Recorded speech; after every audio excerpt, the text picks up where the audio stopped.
বিগত দিনে চিন্তা ভাবনা আর এখনকার চিন্তা ভাবনার মধ্যে আমাদের পার্থক্য করতে হবে। তোমরা আমাদের নতুন সরকার আসার পরে বিভিন্ন প্রোগ্রামের সঙ্গে আমাদেরকে যুক্ত থাকতে বলা হচ্ছে এবং আমরা থাকছি, এবং প্রত্যেকটা আমাদের উপকারের জন্য।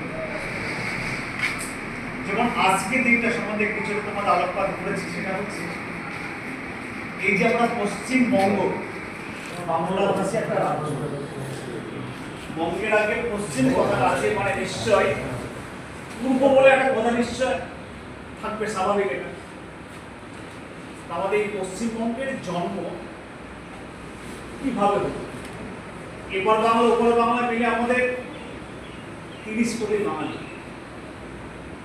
অথচ আজকে আমাদের এই পশ্চিম প্রান্তে অর্থাৎ বাংলা দুটো ভাগে ভাগ হয়ে গেছে।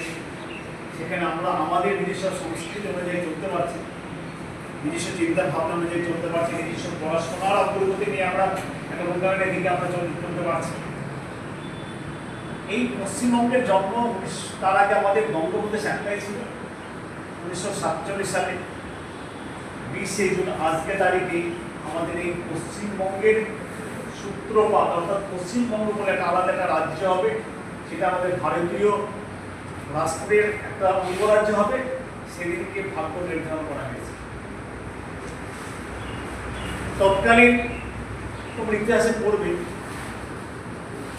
ভারতীয় স্বাধীনতা সংগ্রামী, সেই সময়কার ভারতীয় যারা দিক স্রষ্টা, তার মধ্যে অন্যতম হচ্ছে আমাদের